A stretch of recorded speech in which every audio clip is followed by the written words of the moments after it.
DSC పోటీ పరీక్షలకు prepare అవుతున్న విద్యార్థులకు శుభవార్త అని చెప్పారు Telangana CM Revanth. Deputy CM Bhatti Vikramarka విద్యార్థులు రోడ్డెక్కొద్దని, సమస్యలుంటే మంత్రి పొన్నంను కలిసి మాట్లాడాలని సూచించారు రేవంత్ రెడ్డి. సమస్యల్ని ప్రభుత్వం పరిష్కరిస్తుందని హామీ ఇచ్చారు. ప్రస్తుతం 11,000 టీచర్ పోస్టుల భర్తీకి ఇచ్చిన డిఎస్సినే చివరిది కాదన్నారు భట్టి విక్రమార్క. త్వరలోనే మరో డిఎస్సి నోటిఫికేషన్ ఇస్తామన్నారు. మా పిల్లలు కూడా పరీక్షలు కొందరు వాయిదేరు, కొందరు ముందు కోరు, కొందరు వెనుక కోరు అంటారు. తప్పకుండా పరీక్షలకు సంబంధించి కూడా మా పొన్నం ప్రభాకర్ గారికి చెప్తున్నా, పిల్లలు రోడ్డు ఎక్కే బదులు మన ప్రభుత్వం వినడానికి సిద్ధంగా ఉంది.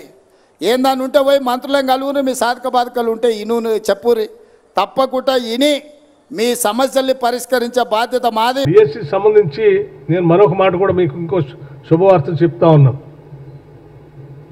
ఇప్పుడు మేము కండక్ట్ చేసే డిఎస్సికి సంబంధించినటువంటి 11,000 ఉద్యోగాలే కాకుండా ఇంకా మేము చెప్పాము 16,000 దాకా ఖాళీగా ఉన్నాయని. ఇప్పుడు మేము అన్ని ఈ ప్రమోషన్స్ ఇవన్నీ చేసిన తర్వాత లెక్కలు వస్తూ ఉన్నాయి. ఇంకో 5 నుంచి 6,000 ఉద్యోగాలు డిఎస్సి సంబంధించి ఇంకా వస్తాయి కొద్ది రోజుల్లో. చదువుకున్న విద్యార్థులందరూ కూడా మంచిగా రాయండి. మీరు